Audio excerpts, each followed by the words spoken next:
Hello, everyone, and welcome to the Paranormal Podcast. Happy Wednesday. We made it. Happy Wednesday. Made it to hump day.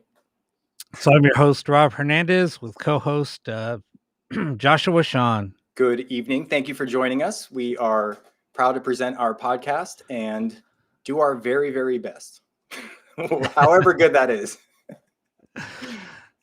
Yeah, I was trying out some new surprises, but yeah, something's just not working properly. I just didn't have enough time to test. We're almost there. There's just some fine tuning I need to get worked out, but anyway. We're trying to accomplish a lot to the point where in the future we can bring you live experimentation for various resources and sources of ITC. So we're really preparing for the future as well. Bandwidth issues, remote locations, things like this. So we're going to lock it down. We're going to get there. So just hang in there with us while we do that. Yep. Hey, Janice, Sean, how are you? Dawn, good to see you guys. Good to see everybody. Yeah, so no, it's been kind of a crazy week.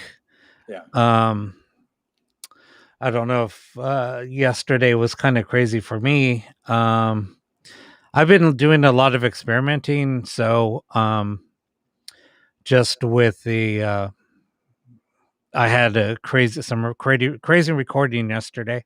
Just playing with some different audio. Like I said, I've played a lot with high frequency audio, and have had some crazy results. I think it's more, in my opinion, it's a lot more fascinating than using a ghost box, because I'm pulling voices out of thin air. So yeah, it's just. I look forward to having a debate with you pretty soon about this. It's crazy. I mean, when you're not using any type of device to communicate with anything, and you're just playing audio, and all of a sudden now you're hearing voices come through out of from where, and it's an instrumental track with no talking. It's mind blowing. I mean, like I said in the little clip that I made yesterday, at first I thought it was coming maybe from neighbors, but my neighbors literally are about, I don't know, their house is 75 yards away from my house, something like that. Yeah. So when people are outside, it's pretty rare, but and then you could tell that they're pretty far away. So I was like, well, maybe my neighbors are out there talking or something. And then the voice got louder, and it was coming from in the same room as me. So I immediately hit record, and yeah, what I got was like pretty amazing. But anyway, no, William, I got everything pretty much fixed. I'm just trying to use some professional audio broadcast software for video and audio, but it's just I just need to get my mixing board tuned in right. I don't know. It's always that. But anyway, it's just because I'm trying to do a lot.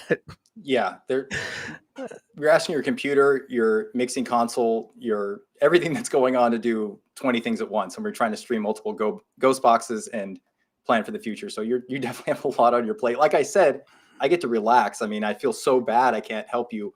I'm on this end, so I just kind of, I guess, sit here and cross my fingers and hope for the best. But you're doing an incredible job. You're managing so much. So Thank you for doing that on behalf of myself and my half of the podcast. Thank you for doing that. Oh, no worries. I enjoy it. But literally I got everything up and running really quick. The software, even though it's a hell of a lot more complex than OBS is, it's so much easier actually. Right. I think just because I know how everything works, but just the audio, because I'm working with 16, audio buses. So that's where I think the hard part is. But I would say so. Yeah. Anyway. Hey, Katie. Hi. Let's see. William, Janice. I saw Carl. Hey, Carl. How are you? Kevin said hi to Sean and Don. Thank you guys again for joining us. We actually have pretty jam-packed show for you guys. We have Rob's experiment to talk about. I decided to, with Rob's permission, kind of kick off a Ghost Box Legends series for our podcast, which we will feature one person in a fraction of our show and go over their accomplishments, pros and cons, and things like that. And each show will hope to address someone else in the Ghost Box ITC community and discuss what they have done. And I think we have a lot more. We have a few surprises planned. I won't give everything away, but that's kind of like what we have on the agenda tonight. So yeah, Katie, jam packed. That's right. Yeah, it's kind of crazy. So yeah, and we started a little late because I was trying to get everything kind of ironed out. I mean, this software that I'm using is very, I mean, anybody could use it. It's really simple. It's like crazy simple. I mean, it works for what it is, but Right. it's just not in any league of where I want it to be. So I understand. I mean, it works, but I expect more from you as an audio engineer, so I'll just keep writing until you get it right. So don't worry. I'm not going to let this go. I know, right? It's like it just consumes so much of my time. I know. Thank you so much. No worries. So where do you want to start with the show, Rob? I had some ideas. I want to make sure we're on the same page. Where do you think we should start? I don't know. What? Just trying to think. Should we start off with the legends part first, or should I try to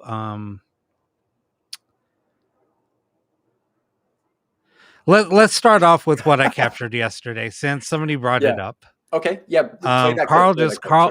Well, I'm not going to play it. Just Oh. because it's, I don't know. I mean, I guess I could. It is live on YouTube. I mean, it is on the channel. So, I mean, I could play the video. Mhm. Did I save it anywhere?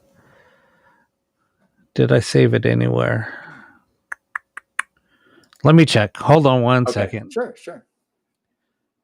So anyway, they can still hear me, right, Rob? Yeah. No, you're good. I thought you would play a joke and mute or something, but at any rate, so yeah. So as I was saying before with the Ghost Box Legends, we're going to review ITC in all aspects and all forms, but because we are so closely related, as I'm an audio engineer, Rob is also an audio engineer, and he works in voiceover, that the audio-based or radio-based ITC is closest to our specialization. And it's probably the thing we could talk about the most, although we will be expanding our experiments. We do want to get back into the video loopback method and go over some other ITC experiments as well, live on air. And again, that's the technical difficulty we're facing right now, is planning for the future, getting those things ready for you. So let me know, Rob, when you... Okay, I got it. Okay, cool. So let me look. I'm going to queue up this video, and then sorry, I got an itch. It happens. Yeah, let me queue up this video. Okay. And that's this one here. So let me go ahead and play the video, and it's mostly going to be audio anyway. So I'll just queue it up. I'll play it while Josh and I are on screen. So you might want, if you have any headphones, go ahead and throw on some headphones. But it was kind of an interesting clip. And this is, playing with this type of audio is what got me really in tune with ghost boxes. I used to use these type of audio files when I was doing scrolling. And anytime I play these type of files, it kind of freaks me out, to be honest. I'm not going to lie. I didn't know because I've had so many experiences with these files. So as soon as I play them, seriously, I get like on edge. That's the best way to put it. Is this going to be good for our show? I mean, no. How on edge are you going to get? No. It's fine as long as I don't. I mean, if I would just pull out one of these audio files and start playing it, trying to conjure up something or trying to communicate, then I usually get really freaked out. believe it or not. I did it on I the can't Saturday believe that, show. but Um, I've never known you to be afraid of anything. That's why I'm kind of shocked, or not no, afraid per it's se. not afraid. It just puts me on edge. Right. Okay. Because it opens up a whole new level. And I did it a couple of, I don't know, maybe 3 Saturdays ago, maybe a month ago. And after I did it, I had to end the show. About 30 minutes later, I was that on edge. Wow. I didn't know that. Yeah. So, anyway, let's go ahead and I'm going to start up the video and I'll try to turn up the audio a little bit. Hey, David, how are you? Julie, how are you? So earlier I was playing around with some high frequency audio music. And normally when I do that, start hearing voices coming through, or it helps with spirit communication when I'm doing ghost box sessions. So during this test, I was hearing some voices, and I was recording, so I was like hoping that I would capture them during the audio playback. So this is what I captured, and let me know what you think in the comments. This is all raw audio. So without further ado, I want to go ahead and hit play.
So yeah, that's that. I have questions. What's up? All right. Okay. That was a track that was an audio track, correct? Just an audio track. Of that. It's a looping track. Okay. It's yeah, it's like a low rumble type of tone. Has some bass in it. But it's looping. As you hear, there was one part where it kind of clipped. I heard it at the end. Yeah, I heard the clip. That clip is where it was somebody just cut it, and so basically it loops. Okay. So it'll cut and then it'll continue to play, and then you'll hear that clip every, I don't know, it's like a minute and a half because it's just a continuous loop. It was just a sample that somebody sent me. Because I was looking for certain audio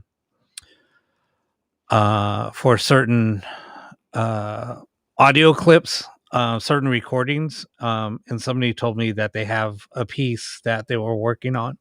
So that was sent to me a while back, and I pull these clips out every once in a while, and then I'll just put them on as I'm working, believe it or not. Right. So yeah, it's kind of crazy. And the female didn't come through, as I would say, call as an audio engineer, dry. There was definitely a saturation or a mix of reverb. So where does that come into play? Why did it sound like she was in like a hall or an echo chamber? I don't know. That's a funny thing is, and it's funny because like when you listen to like disembodied voices, if you ever hear disembodied voices, they sound like they're almost like in a well per se. Right. It's really Right. weird.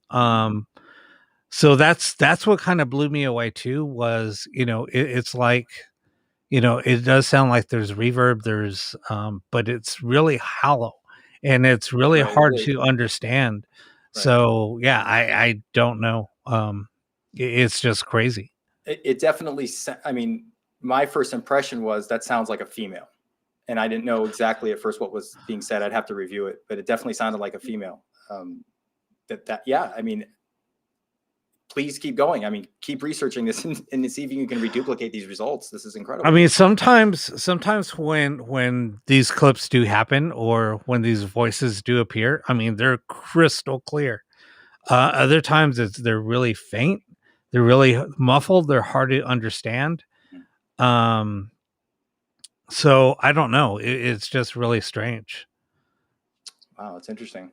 Yeah, I mean that's definitely you're not that's internal. That's inside your computer. You're not adding any external. I mean, you were speaking to a microphone, but you didn't have anything else in terms of a radio for a raw audio source or anything else like that. That was all just that frequency, that loop. And you can hear the edit at the end. You can hear that someone cut it but didn't fade down or fade in properly the edit, so it sounds. You can hear that clip. It's very obvious, but Yeah. very interesting. Very interesting. Yeah, I mean, like I said, I mean, um I've heard EVPs or disembodied voices come through when I'm just listening to other sound files or audio using like a just like a sound machine, beach waves, water, anything with water running. I've heard a lot of the disembodied voices come through. Sometimes they're crystal clear, sometimes they're like mumbles, but they're definitely voices. Right. So, yeah, I don't know. I saw, Carl, you asked a question. As an audio engineer expert, can you separate that voice from the music background? There are several ways we could attempt to do that. And a lot of that is frequency manipulation. We can use spectral analysis. We can pull up essentially a EQ band and find out exactly where the voice is, get a picture of the overall audio. We can separate it. We can use tricks of the trade through imaging. We can separate frequencies to basically different channels and analyze it that way. I don't know until I really get a look at it if I could, dry up the voice to see if we could have more phonetical accuracy or clarity in the actual vowels or consonants that's being spoken. I'd have to look at it. It's possible we can make it a little bit better, but that's a very, it's a wet sounding voice. There was a lot of reverb, and it kind of goes back to what we've talked about in this show about reverb and have to be very careful using it. In this situation, it really makes it ambiguous to tell what was being said, but we could attempt. I'm actually interested, Rob, if I can. Well, that file's on our YouTube channel. I can take that and see what I can do with it. See if we can. Yeah, no, exactly. Yeah, I'll see if I can clean it up, Exactly. Carl. Yeah, that's fascinating. Thank you for sharing that. I knew that you had uploaded something, and I knew we were discussing this, and I knew that you were experimenting with this, but I didn't. Now that I'm hearing it loud and clear, especially in these headphones, which I haven't done yet, it's very impressive. Very impressive. Where are you going? Yeah, I mean, it's crazy because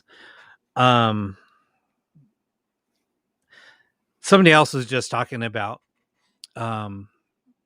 trying to separate radio frequencies away from trying to gather spirit voices.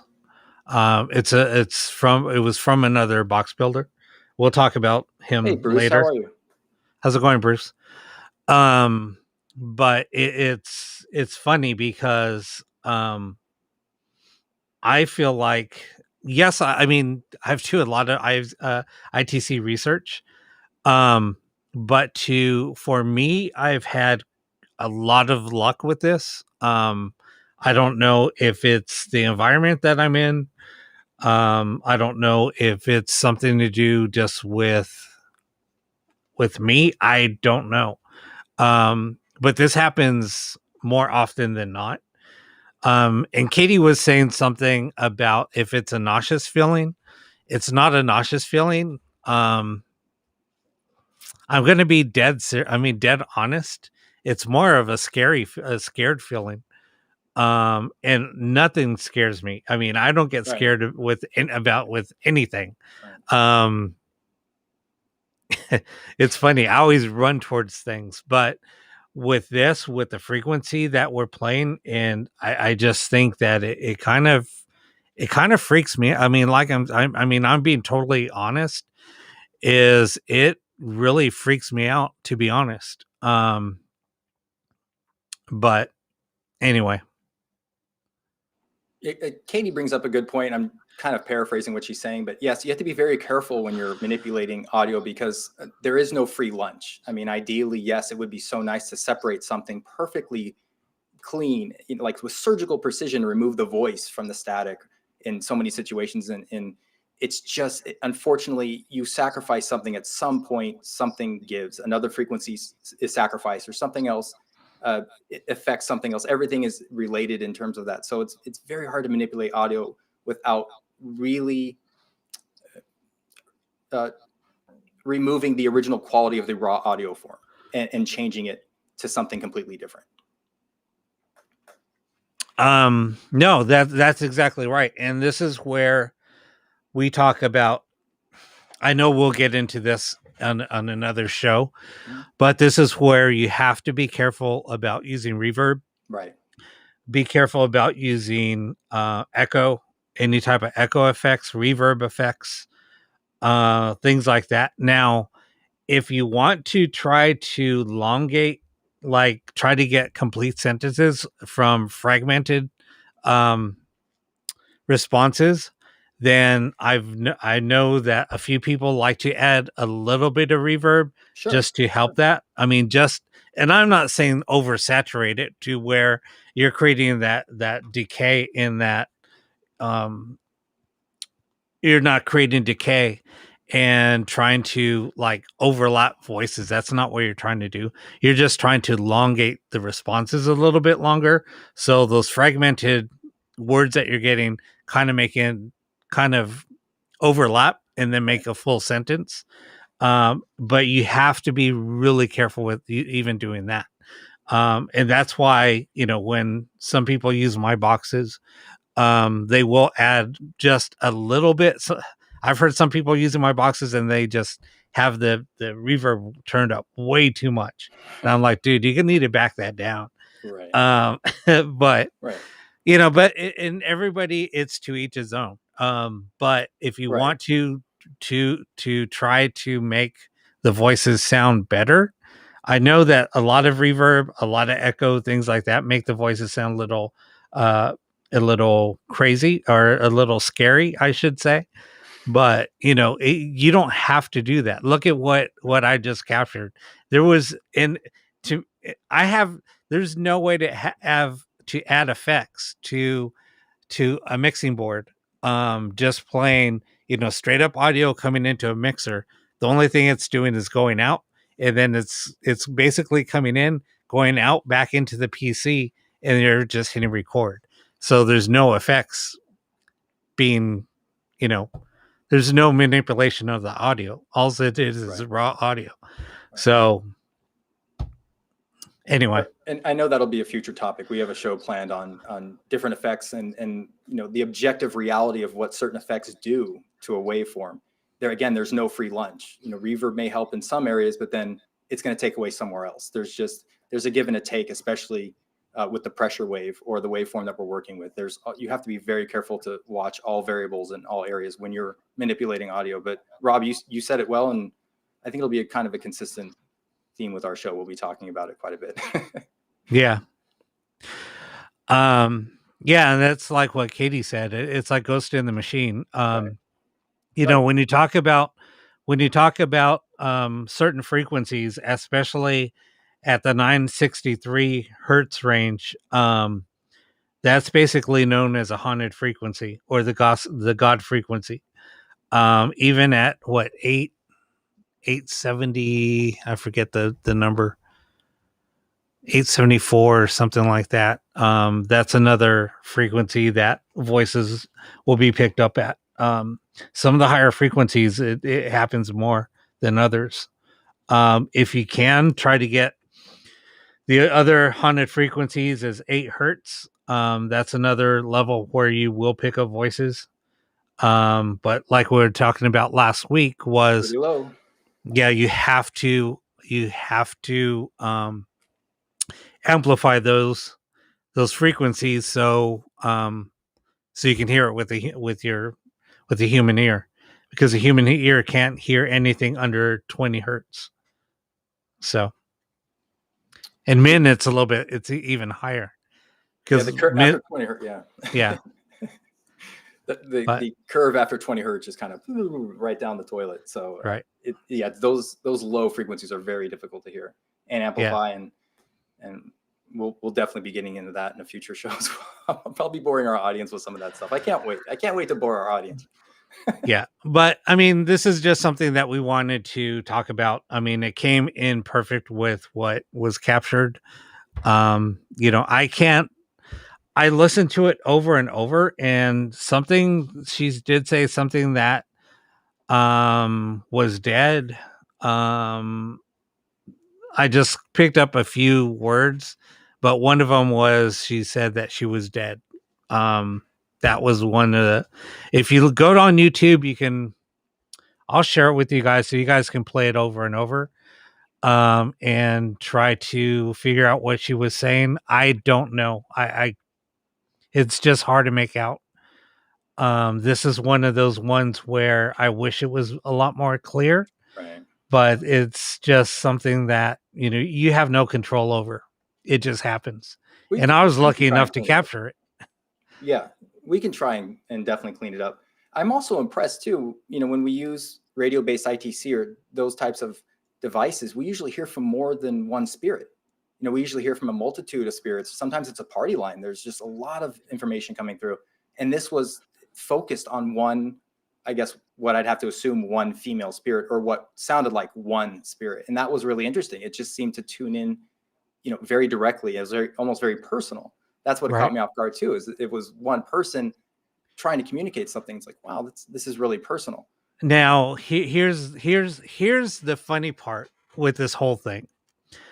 Um, as maybe some of you don't know, but my place is haunted. There's 4 spirits here, and the time that this was captured was about 1:30 in the afternoon, 1:30ish, and I've had a lot of experience with her about that time, around that time frame between 1 and 2:30. I've had a lot of experiences with her, um, and other people have also. So, um, but yeah, that was kind of interesting on how it tied in to that whole time period. So that was very personal for me. Right. I'm glad you're sharing these things, because I know that one of the plans was to reveal these things on our show, and I'm glad you're sharing that. That's real. I didn't know that. There's a lot of things Yeah. learning a lot. Wow. Yeah. So that's why a lot of this gets pretty personal for me. But it's a little crazy. Wow. Anyway, Yeah, you need to keep working on that, and have a larger sample size of that. If we can reduplicate that, you can do it. I can help you clean it up to the best of our ability before we cross that line where it's I that's the thing. I do not clean up anything that I capture. I don't care what it is. I never ever if I capture a video clip, you're going to see a raw video clip. oh If same. if I capture an EVP, I keep it raw. Everything that I ever capture, it's all raw. Everything's raw. No, I don't put it through any type of filters. Right. I've seen so many people put EVPs through filters, try to clean them up just to see what it's saying. Can we And make an exception? Because Carl wanted to see maybe how we did something like that. It might be cool to show, if it's possible, if we could do it. We don't have to. We don't have to. And there's only been a few people that have been at my house, and here's one. And it was funny because I was building a ghost box we just kind of had a little get together, and I was building a ghost box while he was here for him. And check this out. Oh, he got sick. Yeah, he got really sick. Um, yeah, and he had to leave. And he says, I'm a big skeptic. He's like, And it was after he left, two people saw the woman that we're just talking about. really? Yeah.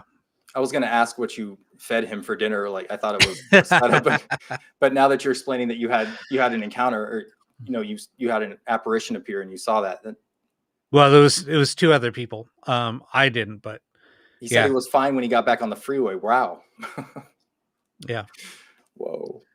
So yeah, it's kind of crazy, but Right. it is what it is. Right.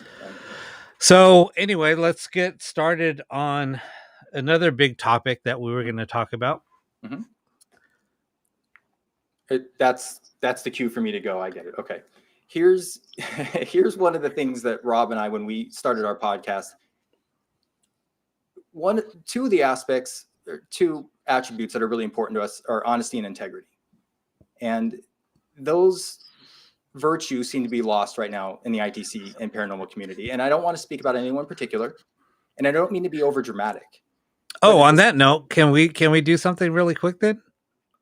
You know what? Yes, go ahead. Should we do that first? If you want to. Or should we go into the other? Your call. You're driving the ship. Let's do that other one first, and then we'll do the other. So I don't know what you mean by the other person. do your part. I'll do my part next. Okay. Yeah, that might be good for. Yeah. Okay. So honesty and integrity are really important, and one of the things we wanted to bring back to the community, if we can, in our small part, in our small way, is to honor the people that have put in the blood, sweat, and tears, the honest work, the people that are all in the red, basically, that are doing this for passion, and that will tell you, hey, I had a good ghost box session, or I didn't, and that's just reality, and that's just life. And those are things that really mean a lot to us. And so when we started Ghost Box Legends, or the idea, we said, you know what, let's highlight those people. This is a chance to put the spotlight on them and just put credit, or give credit where credit is due. Now, again, we picked radio-based and audio-based ITC because, again, that's Rob and I, we work in that area. That's our field. So that's mainly what we're focusing on. Where it all starts, though, and what a way to kick off the series. I'm actually nervous talking about this because this might be the biggest legend there is for the ghost box or scanning radio, voltage-tuned radio. I'm talking about Frank Sumption. And our audience, some of you are new to ITC, and this is a name that you need to know for many reasons.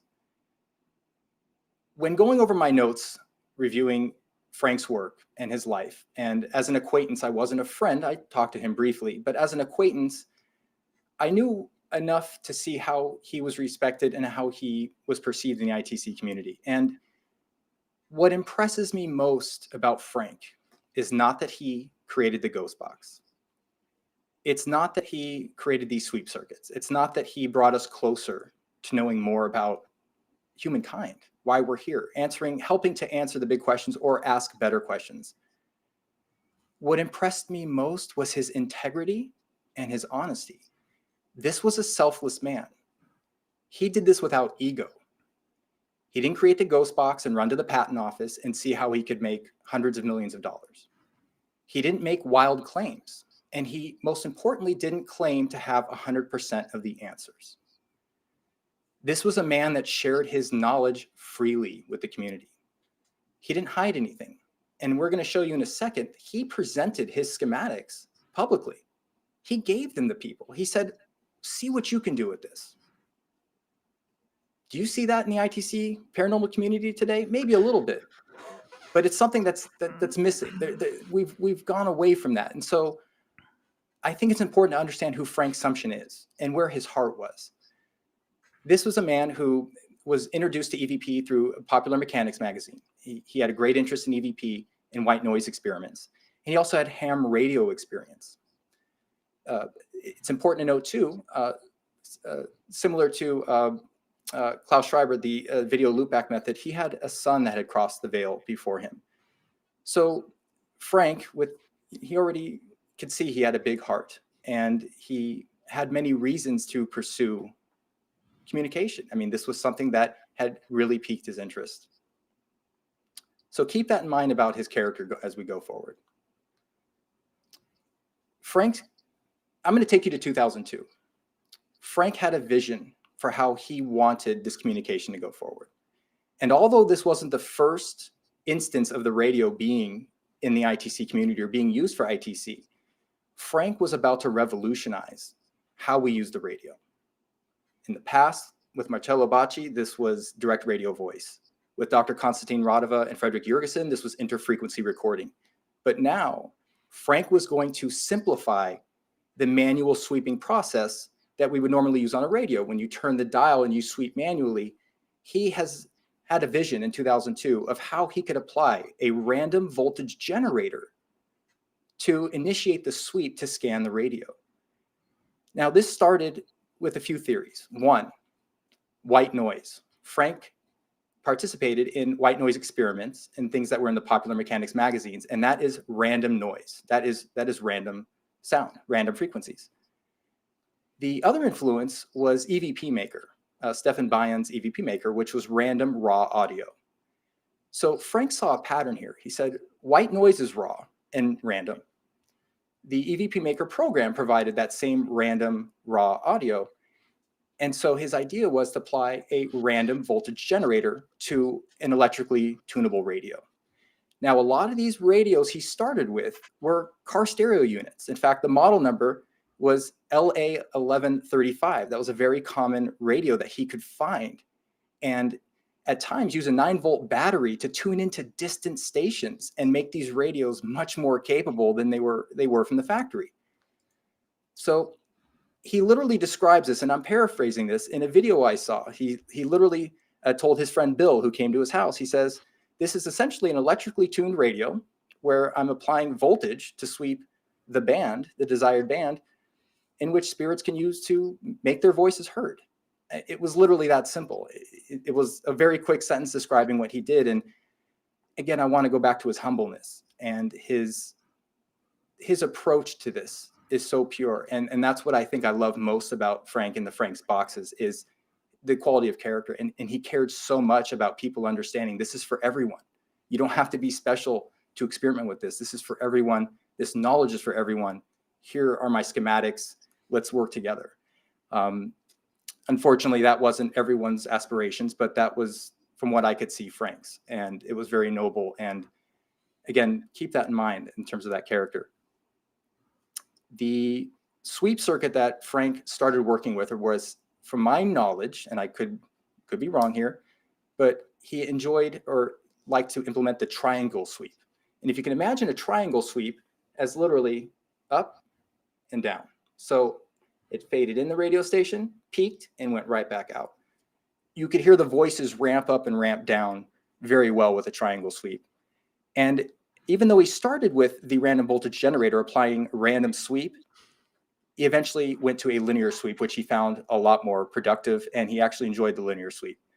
The whole goal here was to give raw audio to spirit so they can have broadcast voices and try to improve upon essentially Stefan Bayern's EVP Maker and ideas like that. Rob, do we have the diagrams that you could pull up really quick? Yep.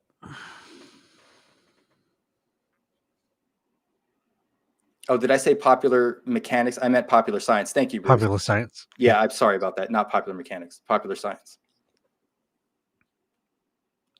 So the first slide's up. Okay. So this is just an example, a block diagram for people that haven't seen a schematic before, or essentially literally what this is, a block diagram. It gives you an idea of how the Frank's box worked. And there was a tuner, an amplifier, and in this situation, in this example, there was a linear sweep and a random sweep. And you can see the channel going back into the mic amp. A lot of the times, Frank would incorporate a microphone for the operator to speak, and it would essentially amplify the operator's voice if they wanted to leave that in a recording, if they chose to use the line out or record the speaker with a digital recorder. Do you have the second? Yeah. And this is, and we'll be going into tuned radio frequency. I might do this more on my YouTube channel because it gets very deep technically, but the tuned radio frequency AM radio here, Again, Frank, he has his little symbol at the bottom. That's him. But he laid everything out, as you can see. There were no surprises. He wanted the community to embrace this in terms of an experiment, and the intentions were to find out if someone else could reduplicate this. And again, he gave a lot of his boxes away for free. This wasn't anything that I know of. And again, as an acquaintance of his, I can't verify this, but his friends who would know him better could speak to this. This wasn't an avenue for profiteering. He wasn't looking to profit off this. This was something from his heart that he really was passionate about and wanted the paranormal and ITC community to look further into. And as we'll see, the tuned radio frequency setup, we will see later when we cover future Ghost Box Legends. We'll talk about Ron Ricketts and the mini box and how the tuned radio frequency was taken to the next level on those boxes. But that's for another day. We're done with that, Rob. We don't have to go through the whole schematic right now. No, that's fine. Talk about putting people to sleep. I'll have a separate. I think I know what I'm gonna do with my YouTube channel now is I'll probably go into that stuff. So if someone is interested, they can kind of go check out a video on their own, and we'll go into that. But so essentially, what's unique about the Frank's boxes, there were just over 180 made, and I believe there might be 187. I don't know. Please don't quote me. I'm doing the best I can off of my recollection. Just over 180. What was so unique is no two boxes were the same. Now it's possible, like the LA 1135 tuner chip was used a few different times in different boxes, but the boxes varied with so many different features. Some had AM boosters to boost the reception. Some had echo chambers, I'm talking about an acoustic echo chamber, not a program or a guitar stomp box, but literally a chamber where the sound speaker would empty into the bottom portion of the box, and it would create a little bit of a lower tone or a lower echo over the voice. But Frank was implementing a tremendous amount of different attributes and what I would call effects to his boxes very early on. I mean, he was the first one to implement the echo. He was the first one to, in fact, the box that I have here has a delay circuit in it. So Frank really saw this as not just, okay, we've got a voice or two on the radio, but in his 180 boxes or plus, each one was an improvement. Now, some were better than others, depending on the tuner, depending on the experiment that he was involved in for the box.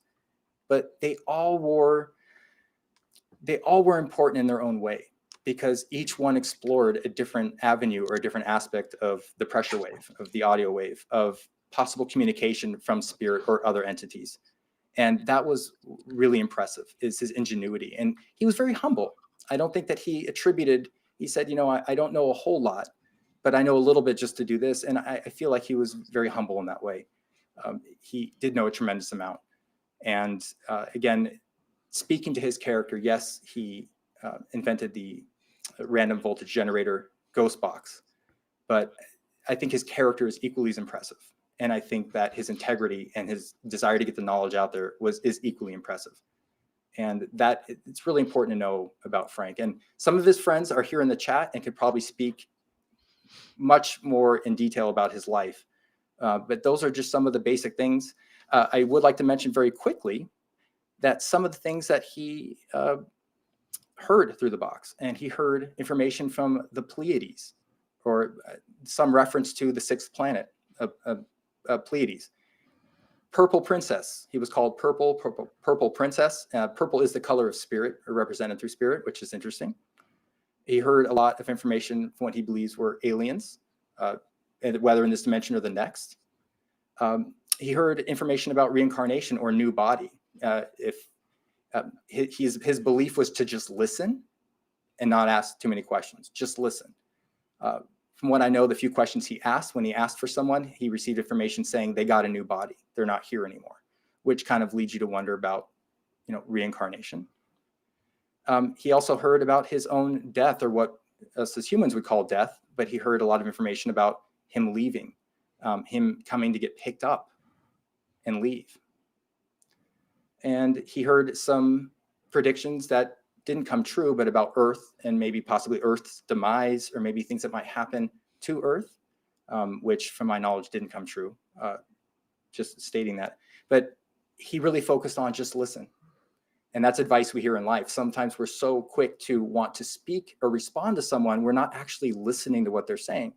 And that applies here to ITC practice as well, is just listen. Listen. What are they saying? And Frank's work really paved the way for people like Bruce is in this chat, Rich Georgina, Steve Holte, Joe Ciappi, Ron Ricketts, Andrew Openlander, Rob. I mean, you're working with a lot of his knowledge. KD, Jay Prather. There's so many that, we have a lot to thank for Frank, and we have to thank him for his character because he shared this knowledge. And without that, I don't know where we'd quite be with the sweeping radio. It's possible we'd have some, progress on it. I don't know, but just an incredible person, and some people that will come onto our show, I think in the future, might even speak to more of his character and more of his ability. Rob, I don't know if we can stream this box I have set up here. I have Frank's box 173 set up. I don't know if it'll work. We can try, or we can just move on. I don't know. You can try it. Is it okay? Because we didn't really give it. We didn't test it, but okay. Other people have run ghost boxes without running them through the soundboard like I do. But okay, yeah, I'm running direct in. The one issue with this box in particular is it doesn't like to be near a computer or electronics. It definitely it might squelch a little bit. It's a little noisy. I have some antennas hooked up. AM on this box is impossible. I have to deal with the ionosphere and clear channel here in Los Angeles. Not to mention, I am right next to the computer. I don't have a very long lead, so AM is definitely out of the question right now. But we can try FM, give 30 seconds, and just see, kind of see what Frank's box 173 sounds like. This is an Iron Man tuner. The echo is off for right now, so we can get a raw sound of what it sounds like. And it's going to be, again, in FM mode. Are we ready to go, Rob? Yeah. All right, let's see what happens. Can you hear that? No. You can't hear anything? Mm-mm. It's very faint. It is faint? Yeah.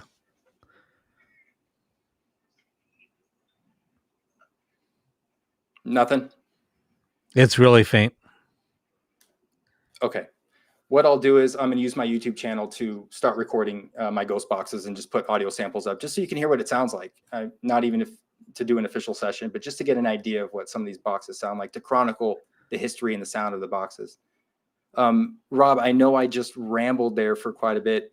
No, that's totally fine. I don't know if I miss anything, please add that. I know some people that are in the chat know Frank. I mean, they're good friends of his. So I'm kind of giving you my perspective as an audio engineer and where I was in ITC and what I perceived. No, it was funny because it was about, I don't know, a good 8 months before the pandemic happened, maybe even longer. Anyway, a good friend of mine is really close with Norma.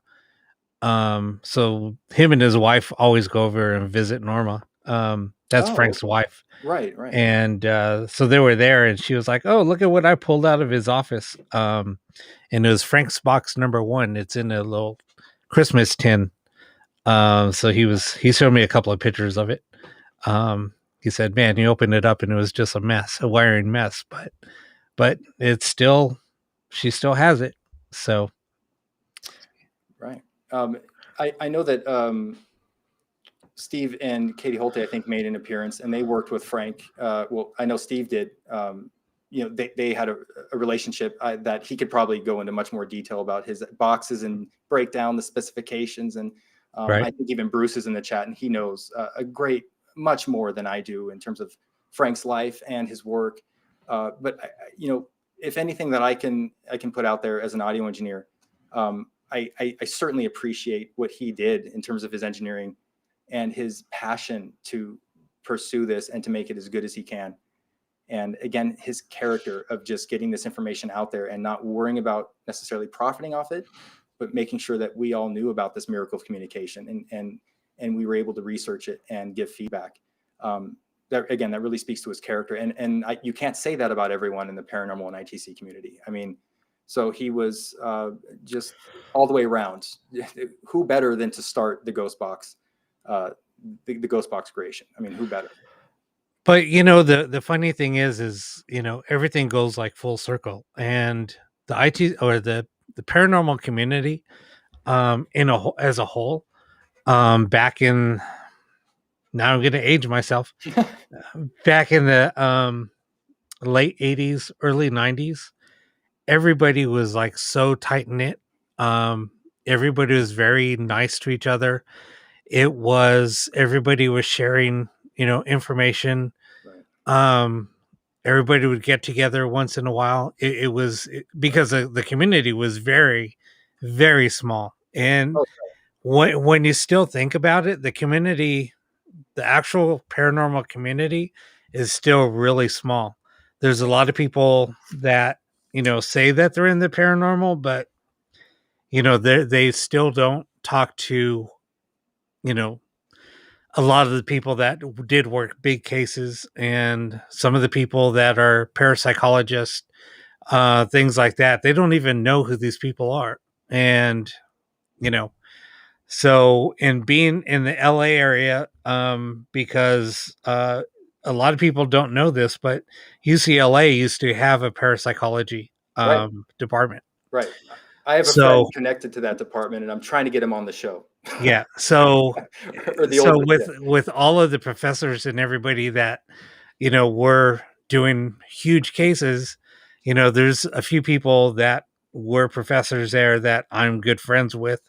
So, and I got to, work with them and talk to them a lot in my early days in the paranormal. So, and it's funny how they talk about the paranormal now, where things are, and it's not even, and I'm not bad mouthing anybody, but I'm just saying what everybody, the early pioneers in the field, what they think about the paranormal now. Oh, They laugh. I They're can, like, yeah. it's a total joke to them. I I But knew Frank anyway, toward the end of his life.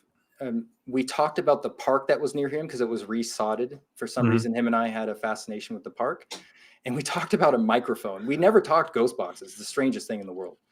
Uh, but I can tell you from the posts I saw, he wasn't happy about how the community was a section of the community. I mean, not everyone, but No, I'm not there were saying everybody, people. but Yeah, there were people looking to profit off this, and the general, what, we don't know exactly what's going on yet. The whole point is to get this information out there, and let's research this together and find out. And so many people were quick to draw conclusions and try and make money off it, which from what I know, again, of Frank as an acquaintance, that was against everything he stood for, and that's not what he wanted to see in the community. I don't think he would like where a large part of the community is now. I want to point out, Steve said he worked with Steve Holte, worked with Frank from 2007 2014. They talked every day. Bruce was a good friend of his as well. And to answer someone else's question, where can you get a good ghost box? I'm honored as an audio engineer to recommend two people right here on this show. One, Rob Hernandez. He's a co-host of the show. He makes great boxes. You need to get hold of Rob. He's right here. And two, Steve Holte. He is ground zero with Frank Sumption and the Ghost Box, and he hasn't stopped. He's still making incredible boxes and incredible sweeps. It's actually tremendous. I never thought I'd be hosting a show with Steve and Rob sitting together, and having Bruce on the show and Katie and our wonderful audience. So I'm actually on cloud 9 right now. I'm very happy. But talk to Steve Holte about a box. Talk to Rob about a box. They both offer different attributes, and they both would serve you very well. well, thank you for that. No, it's just no,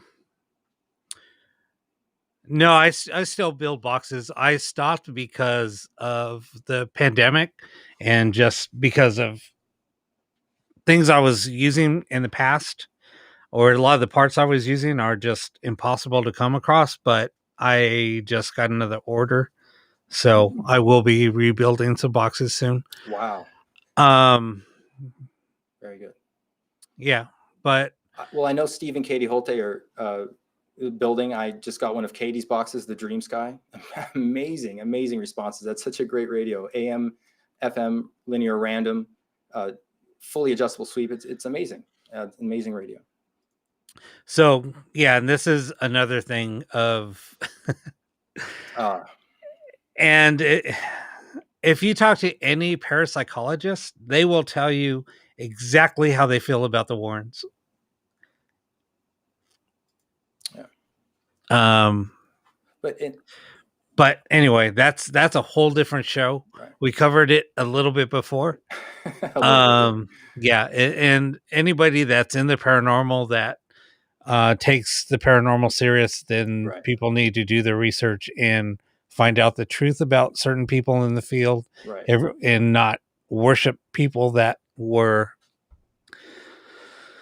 I'm not going to even get into it. I get fired up, and I got to shut up. Don't get you started. Don't get me started. Right. It's just and here we go. It's going back full circle again. Everybody in the field is looking for instant gratification. Now, instant gratification means anything. People want to they want to pick up EVPs that, or think that they're EVPs using a crappy recorder. People want to use a ghost box with a lot of reverb, very wet. I'm not going to mention a box, but there's a box that goes for quite a bit of money, and I've seen more. I mean, a few of them popping up here and there, and I'm just like, oh my god, why? They're using a crappy little Jensen radio attached to a reverb tank, and coming from Josh, who's an audio engineer, knows what a reverb tank is going to do to something coming in at a low volume. All that reverb tank, because you're going to have two amplifiers to boost that signal for an input and an output. So that right there, you're already over saturating an audio signal that's not very strong. It's not meant to go through a reverb tank. So having to boost that signal 2 times to just get it out, it's going to be pretty bad. And I don't mean that in a bad way there, Bruce, about the Jensen. I'm just saying that somebody's not taking shots fired. Somebody's not taking a radio that is meant to be I guess amplified.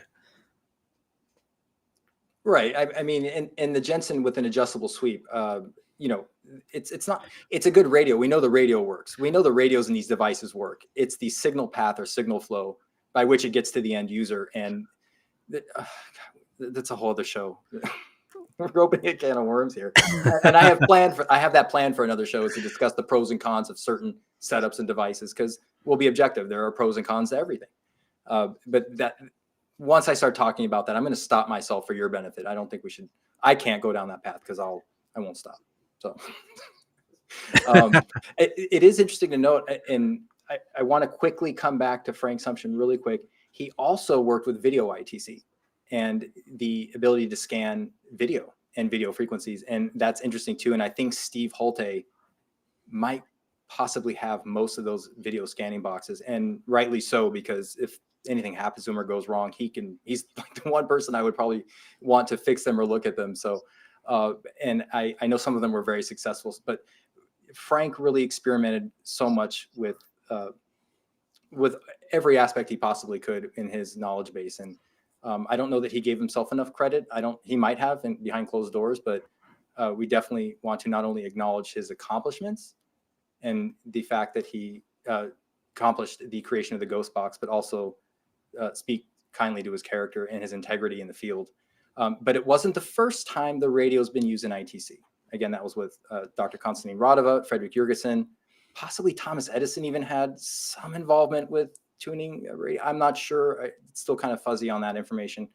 But Frank really revolutionized how we use the radio. And he proved the radio is still, after all these years, an important medium for ITC. Arguably, you could argue it's maybe one of the most most widely used devices for ITC, but he definitely opened up a whole new realm of possibility for us. Yeah. No, Bruce. Yeah, that and the Geo box was the box that I was talking about. I had Geo box number 4, and I ripped it apart, and you would have been surprised on what was inside and how it was built. I have pictures. Yeah, I remember you took that apart. Yeah, I don't think Steve and Bruce are happy with us. We're gonna get a beat down, you know that, right? Yeah, well, it is what it is. I might be able to squeeze out of the room, and I'll just say you said it. So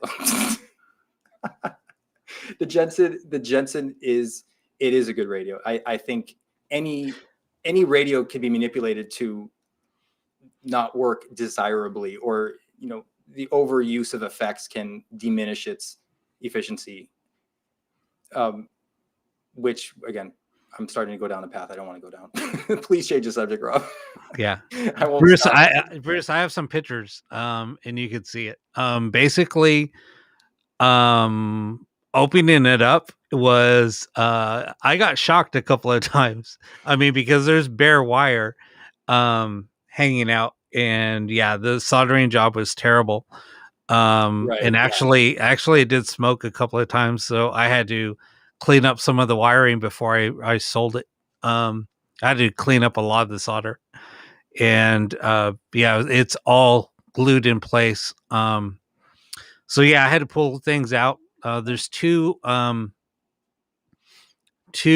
radio or amplifiers that you can get off of Amazon for like $8 a piece.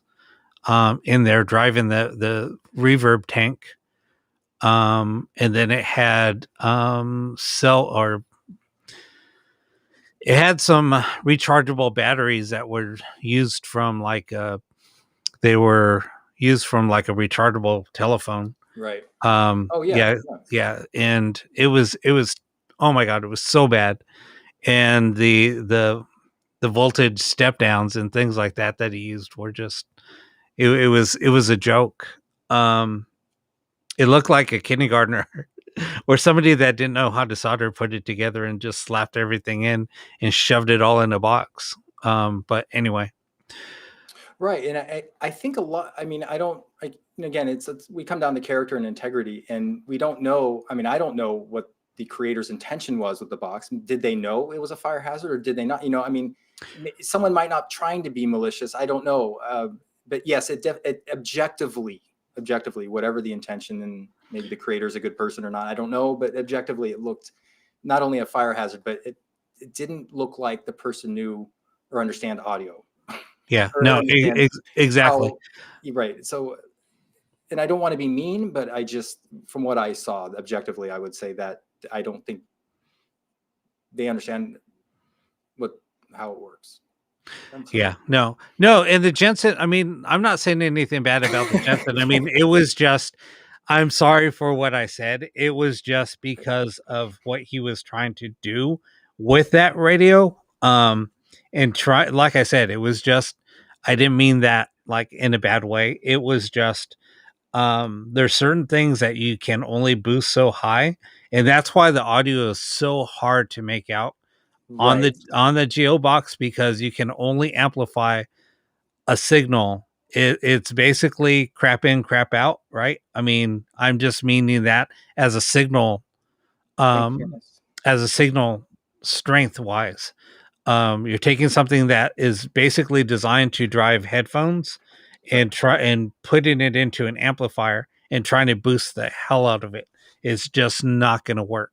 Yeah, the gain staging was improper. It was so bad it was affecting the phonetical clarity and accuracy of the sound coming through. And that is, you don't need a lot of money to get started researching radio-based ITC or sweeping. A simple ghost box will do. But when you start getting into boutique boxes, you really need to know what you're doing, because something as simple as setting the gain, or, depending on if the box is being built with a headphone amp or not, I don't know. It depends on who's making your box.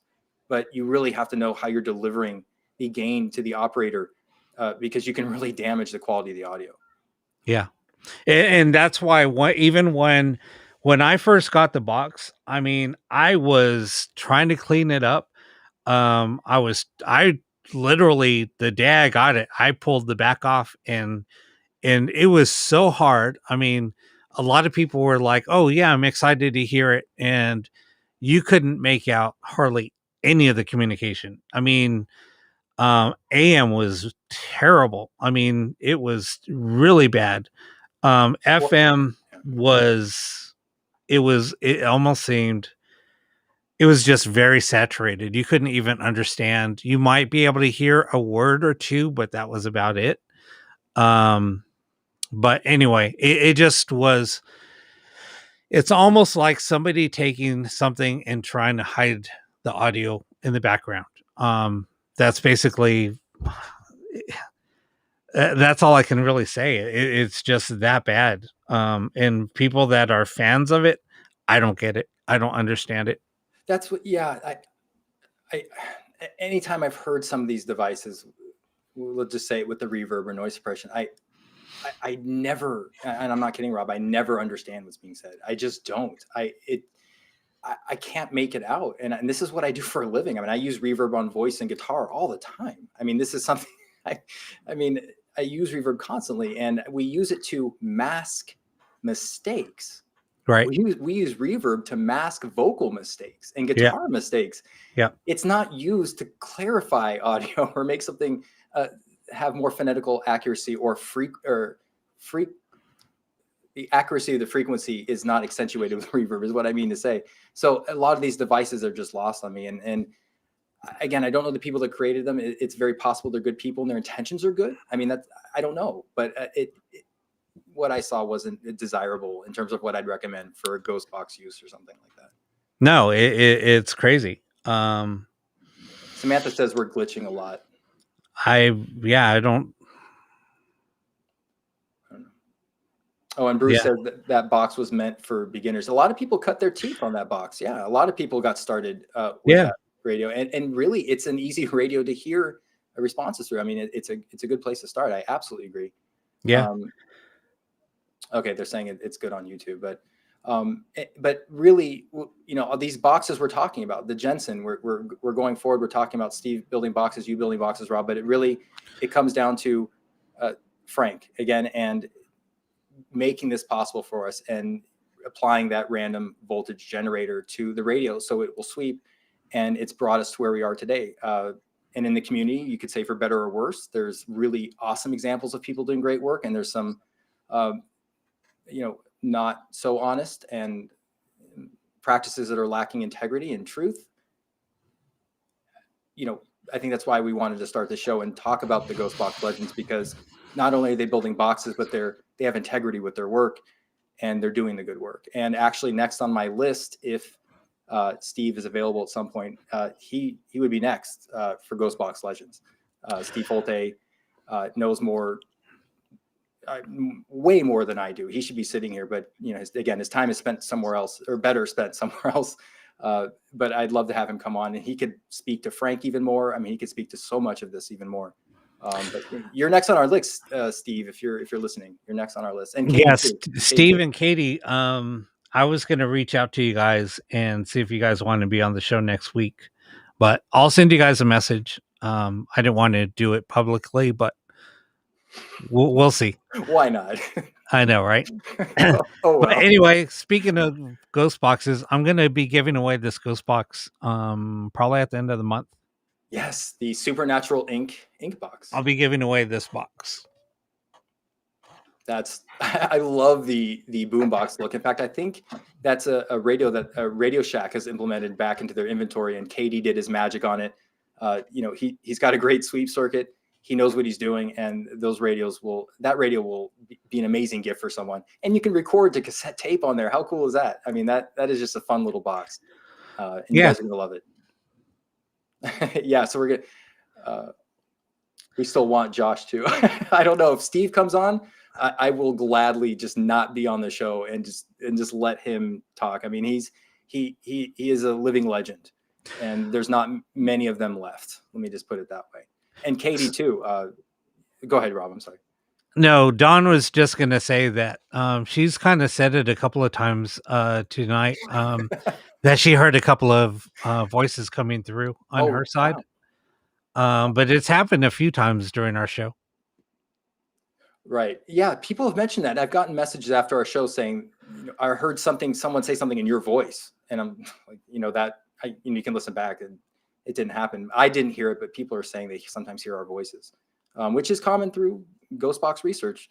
You'll hear that through sessions. You'll hear your voice come back to you, which is really cool. Yeah. Carl says, we need all you guys. Oh, I love our audience. This is so cool. Steve, that's all right. We don't want you on here anyway. We could kip Rob off. I mean, that would, let's see, Rob and Steve are ghost box builders. I'm an audio engineer. Technically, if Katie, Rob, Steve, and I are on a show, I should be the first to go. I mean, that's just the honest truth. But I like picking on Rob. Let's do a show with Katie, Steve, and I. Rob, you'll be the audible. Yeah. Okay. I'll be the ghost in the background. Right. I'll just run the show. I'll be off camera. You know what, Rob? Let's just move you to board operator. You don't even have to say anything. All right. Of your years of paranormal experience and ghost box building, just shut up, run the board, and we'll handle it from here. I'll run the board and I'll just send out chats. Right. I'll just respond via chat. Oh no, I couldn't do this without Rob. I wouldn't. Katie says you said crappy Jensen. Oh, Katie can in June. Oh, that's right. I know the Holtays have a lot on their plate, so we'll work around their schedule, obviously. So. Yeah, whenever you guys are available, we'll talk about it. Yeah, there's a lot. When I like to consider the early 2000s kind of the golden years of the ghost box. We had Frank, Ron, Joe, Steve, Rich, Bruce. We had so many guys involved with the ghost box hacking and the progression of the field that I can move forward maybe to talk about Ron Ricketts or Joe Cioppi. We can jump around a little bit because it's all kind of in that 2000 to 2010 range. A lot of things were heating up in terms of the ghost box craze, and then we'll move forward from 2010. And hey, but we're in the new phase. We're in the 2020 phase. That's right. We have all of these celebrity box builders. That's coming in. That's right. We do. So they're pushing all the legend box builders out, and they're the new box builders of the future. Yeah, I'm trying to play along. Come on, they're contacting God. No, I know. You're right. You're right. Yeah, you're right. They are. It's hard for me to even play along with this and hear this. I'm like, oh my gosh! But yeah, no, they are. They're making amazing progress.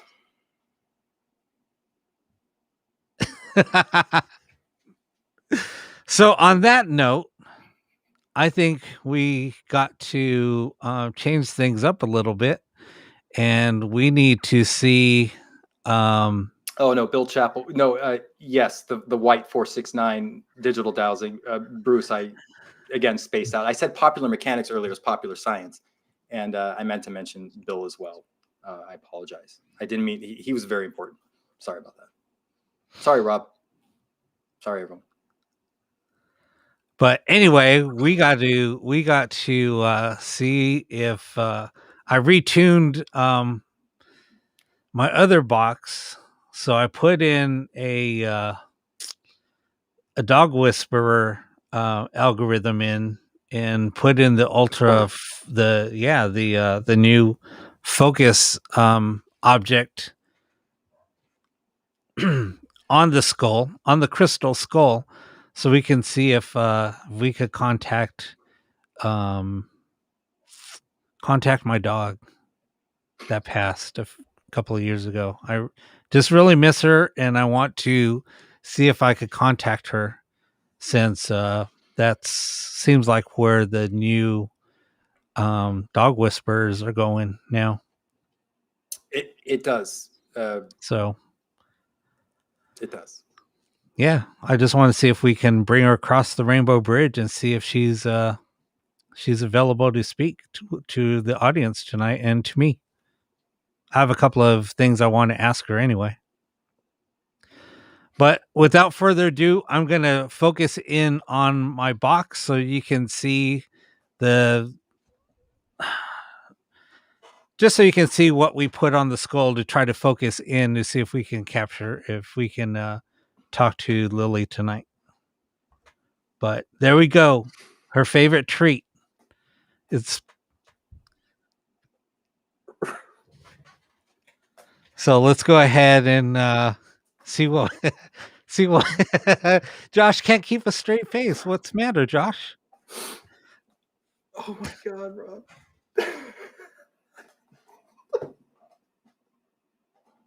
All right, we got to focus back out.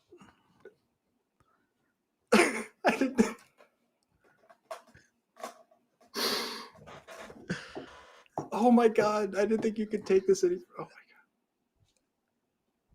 Is that Milkbone by Texas Instruments? No, actually it's made by Panasonic. Okay. It's using the famous DR60 chip. Oh, the misclocked, mistimed A to D conversion. Yeah. Exactly. Oh, that's great. So anyway, let's see what let's turn on the box and see what happens. So let's check it out.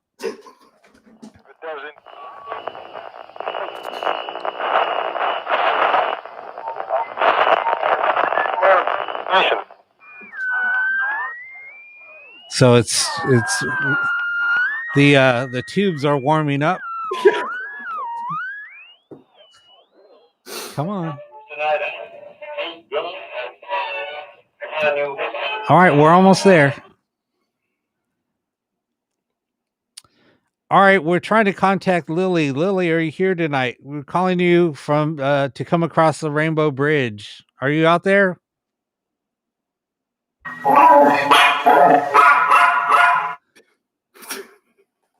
Hey, that sounds exactly like her. Yeah, of course it does. So Lily, if that's really you, what did I used to call you? You little shit. Did you just say you little shit?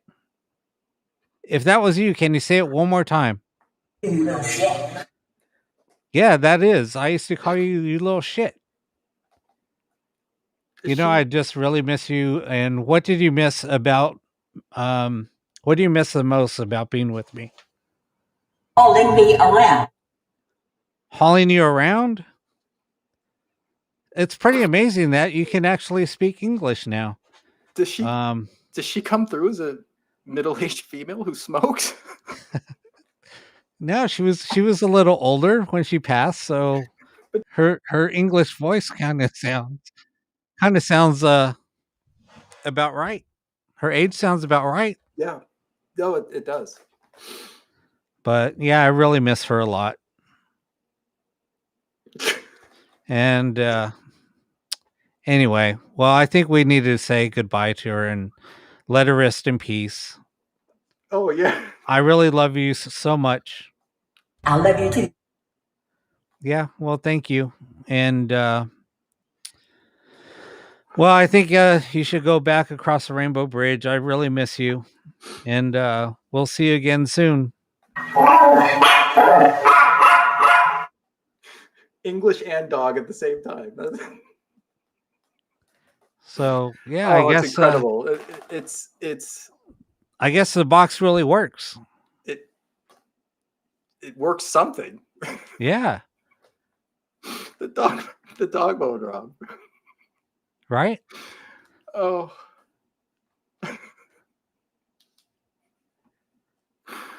Oh my gosh, Rob.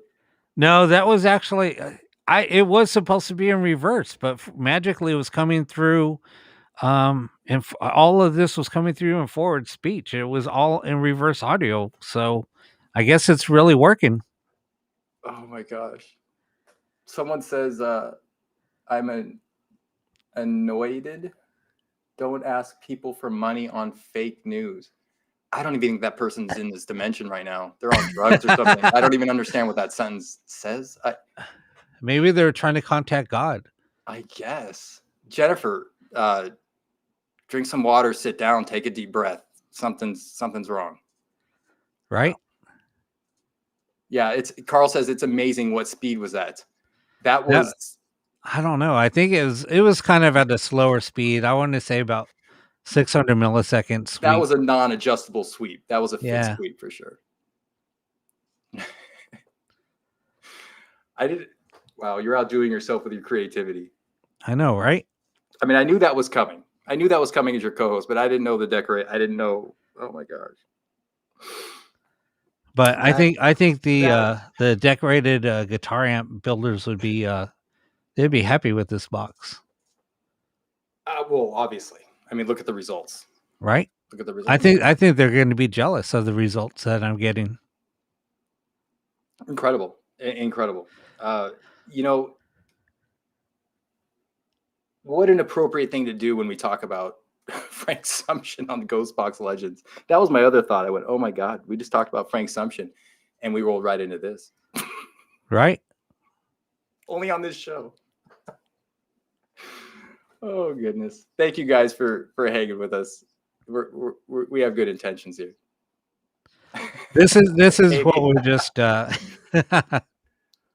well, it's really not so much about what the device that you want to use. It really isn't about the device, because you want to use what makes you happy, really. I mean, we can objectively tell you our opinions and what may work better and may not. But subjectively, that is your decision, whatever makes you happy. But we definitely draw the line when it comes to faking sessions and ITC sessions. So that's just, and really that's how easy it is. That's how easy it is to fake a session. And those sessions generally, most of the research doesn't sound like that. I can tell you that in my long career of working with radios and EVP, it just doesn't sound like that. So you can kind of tell who's faking and who isn't. It's kind of obvious. But all joking aside, the one person that started off the whole guitar amp heavily saturated guitar pedal usage using a very professional noise gate to drown out white noise out of a spare box, and everybody knows what a noise gate does for certain frequencies. Everything that's coming out of that ghost box is now going to be lost. Any legitimate communication is now going to be lost coming through that noise gate. So, well, the other side has very clearly communicated to myself and other researchers, yourself, that they're trying very hard to communicate with us. Sometimes they tell us to wait, hold on, almost right. as if they're trying to set something up. I mean, that's just what the imagination would conclude. No, and right. And when you eliminate those frequencies, you're basically saying, hey guys, I was giving you this, now I'm going to give you this. Oh, no, it's giving you this. Right. And so it may be more impressive in terms of instant gratification to hear something that's breakthrough communication, very loud, kind of just jump at you.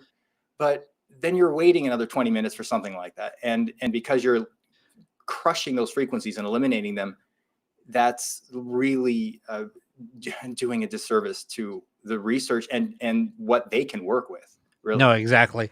But anyway, all joking aside, the person that I was imitating that's exactly what he's doing. He's telling people to send pictures and their dogs' names, and that's exactly what he's doing. But so wait, one more time. I'm just trying to understand.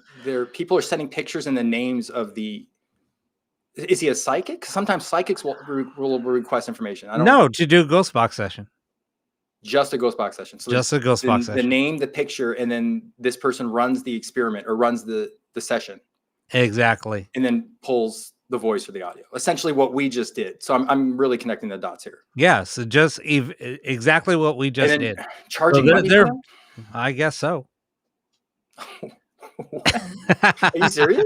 Yeah, no, serious. This isn't entertainment. This sounds like entertainment. This sounds like no. He's actually, yeah. That's criminal. Yeah, and thinks that it is true spirit communication. Well, animal communication.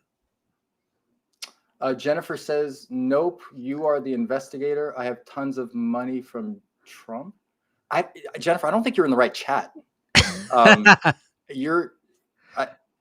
I'm so sorry, dear. You're lost. I mean, I don't know how we can help you. I don't either. Sorry. She's our entertainment.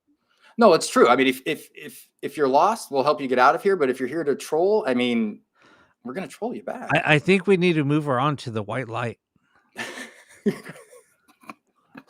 What do you think?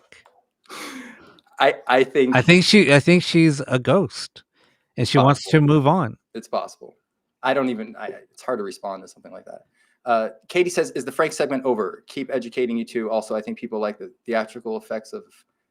Yeah, I mean, you know what the problem is. I think we have to fill the time. I feel like we weren't sure exactly how to address the fake ITC thing. So, Rob and I kind of came to, well, we can remain quiet and never really address it, or we could kind of take a guerrilla warfare approach. And they basically pulled the pin and threw the grenade at the ITC research community. We're basically picking up that grenade and we're just going to throw it right back.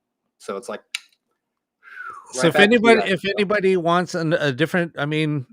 If anybody has any ideas of any ghost box sessions on what they want to focus in on, who they want to communicate with, just let us know. And we will we'll have a special session for you. Jennifer says she knows Zach Baggins. Are we supposed to be impressed by that? I don't know. Is she ripping on herself? Maybe. I don't know. I didn't even see that comment, but that's funny. Oh, okay. Yeah, I mean, I don't know. I don't know. I don't know what we're even talking about with Jennifer, so it's confusing. I don't know what the conversation is. Okay. Well, at any rate, we are definitely, the show is going to be based around, yes, Katie, the education section is over of the Frank Sumption part, but essentially we're going to be highlighting these ghost box legends, the people that have contributed the real work. And, as we need to, we will, discuss fake ITC and how to detect it eventually and get to a point to where, it's something that will never stop. People will continue to do this. That's just unfortunately the human ego, the desire for money, instant gratification, but we'll at least educate you to know who's doing the real work and who isn't. And then you can make your own mind up. Maybe you want to watch these fake sessions for entertainment. That's up to you. We can't, we're not here to stop anyone from doing anything, but we will give you the objective facts on what to look out for and really what real sessions sound like and who the real ghost box builders are. That's really important. And even though, Rob, we have a small show, we're going to do what we can to bring integrity back and promote the people that are doing the real work. Like Steve and Katie Holte, who are on the show. And again, like Bruce, and honoring Bruce and people that aren't on the show yet, hopefully we can have on the show. No, exactly. I mean, yes, we like to have fun. This show isn't all about, all about seriousness. I mean, yes, but we do like to highlight, people's accomplishments and give people props where props are due. Right. There's, like we said, I mean, there's so many people about this. There's so many people in this field that don't get enough kudos. Right. So we have to give the kudos where kudos are due. And like I said, the actual paranormal community is very small. Everybody else that, I don't really want to bag on people, but there's so many people in this field that are looking for for instant gratification. Like we say this constantly, but it's the truth. People don't want to put in the work. Right. You have to put in the work, right, to show actual results and proof. Case in point, I just did a stupid recording the other day. Yes, was it something? It was something kind of cool. I mean, interesting. What it was, I have no freaking idea. I don't know how it came through. I don't know. I just wanted to share it with everybody because I was like, holy crap. And this isn't the first time it's happened. Is it coincidence that all of these things coincide with when the activity happens in my house? Who knows? And it is an older lady. and that lady that was coming through did kind of sound older. So that was just like, holy crap. I mean, that's what I got out of it. That's, you guys don't live here. You guys don't experience certain things. So you don't experience the things that I do. So with me, it was something that was kind of personal, but was it coincidental? Possibly. I don't know what it was. I still don't know what it was. Right. I just had to share that. But am I looking for instant gratification? No. Right. Can I pull up camera footage of shit that happens in my house? Yeah. Do I? No, because it's not like, I'm looking for, oh, look at me. I'm going to look at what I captured this weekend. And people post up crap on the internet, and it's just a picture that's matrixing. Right. Or they'll zoom in, everything that they're zooming in on. Oh, look at this. I captured a tree. Look at the behind the tree, and they're zooming in like they're, I don't know, 40 feet away, and they're zooming in on a image, and they're like, oh, look, it's somebody's face. Right. And I'm like, oh, Jesus Christ. But it's just like this is what we're trying to get away from, people that are faking, people that are really into the research. And yes, we're going to bore people, but yes, we're going to try to educate also. And we will make people laugh. I mean, I want to have. We've got trolls, Rob. I don't care. Well, no, but that means we're getting out there. I mean, Jennifer's our biggest fan. She'll be back. Oh yeah, she will. The trolls will come back. Jennifer, you'll be back. You'll be back. I know you'll be back. Hey, Stephanie, good to see you. Better late than never. I'm giving you shit. No, I mean, that's the thing. Like when trolls start coming through, like Saturday night, I get a shitload of trolls. They're our biggest fans, Rob. They want to know what we're doing. Exactly. So it's a compliment. And she even brought up Zach Baggins. In fact, does she even know that you worked with Ghost Adventures? I mean, it's kind of funny to throw names out there and you don't really know the co-hosts and maybe who they know. Exactly. I'm not going to even say, but no, anyway, it's fine. It's fine. Everyone knows what someone. it is. Everyone knows someone. Exactly. So, yeah, well, thank you, Jennifer. Thank you for coming in though. And you are contributing to our chat and helping get our show out there. So I do appreciate it. It is free marketing. So exactly. But well, I think we've kind of run the gamut for what we want to do. I do again want to get the Holtes on the show again in the future. Bruce said he'd do the show, which is great. Bruce, I hope you can come on the show. You know so much, more than me, and our audience would be honored to hear from you. And from and you know what? If you do want to do the show, Bruce, I'll reach out to you. I want you know what, Bruce? I want to talk to you about your vape ITC. You post some amazing pictures. Yeah. And you got me inspired to try it. I haven't had much luck except one image. The first day I was doing it, I did get an image and it did look like my dog, believe it or not. I swear. I think I deleted it just because it had a very similar look. It wasn't as detailed as some of your pictures, but it was pretty interesting. And I did share it with some people on my Saturday night show, but I think I did delete it. But I would love for you to talk about that and show some of your evidence. I'm very, very impressed with that. I second that. And props to you for doing that. And that's why I'm saying, I mean, I know that it probably took you hours and hours to perfect it and experimenting, but that's what I'm saying. You're not looking for instant gratification. You keep on trying to perfect your new skill that you kind of found. And and when I start talking about instant gratification, I'm talking about people running around with SLS cameras, talking about, running around with a K2 meter, talking about, running around with different pieces of equipment that are known to be flawed. I just mentioned a K2 meter. I just have this. I do have one. I talk about because I could manipulate this thing to go off whenever I want. Yeah. So easy.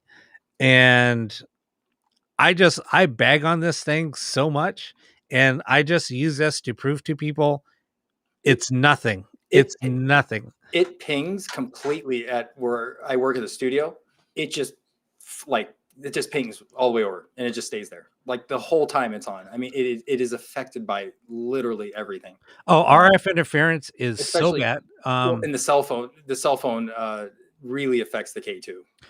So, and here's the other thing. So, Oh, I guess we could turn it on and show them. now what we're going to do is, oh, you want me to show you how we can manipulate this thing? Okay. All I have to do is turn on my cell phone, put it next to it, and have somebody send me a text, and it'll go off. Look at, and you can just shake it, see, and it'll start going off. There it goes.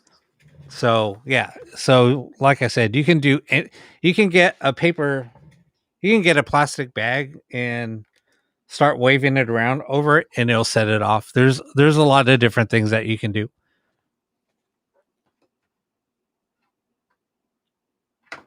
I just have it on there because I was like, where's that thing?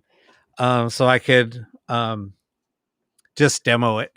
You know, if somebody wants to get something that's really inexpensive, a really inexpensive piece of equipment, buy a static detector.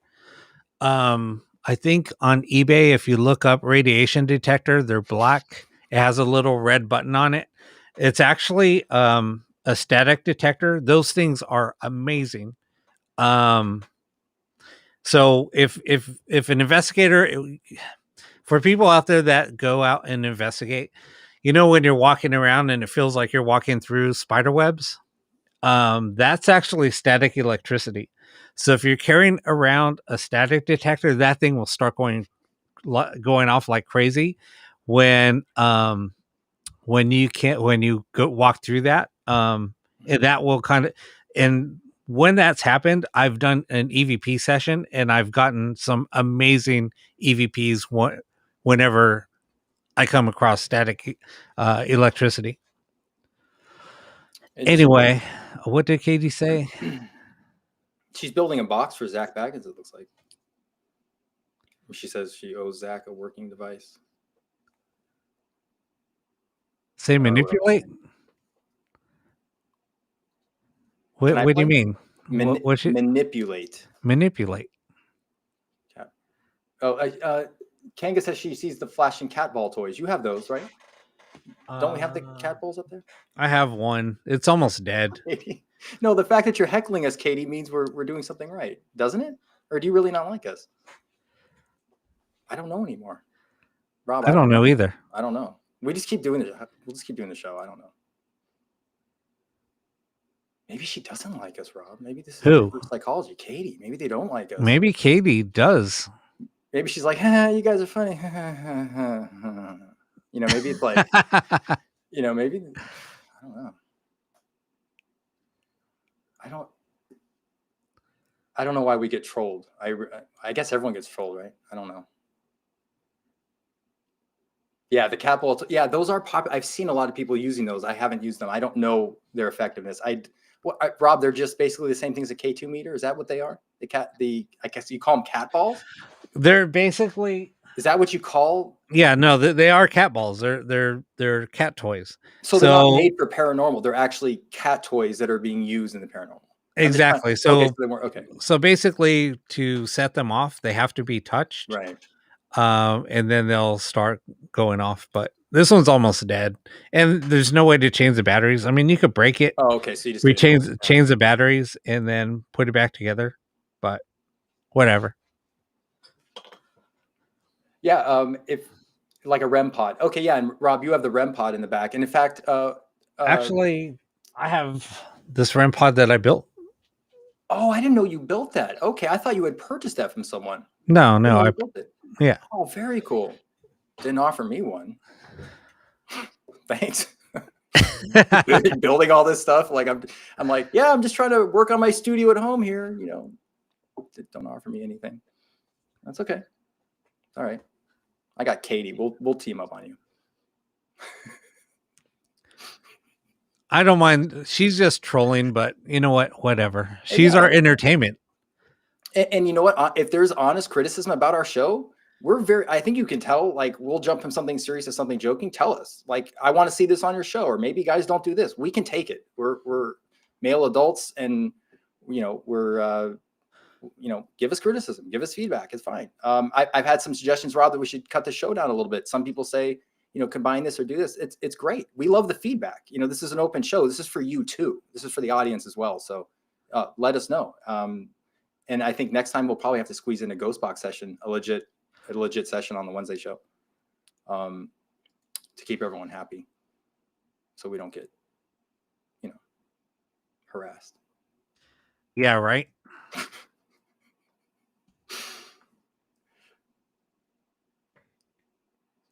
A Facebook. Sorry. Okay. Yeah, I mean, I was.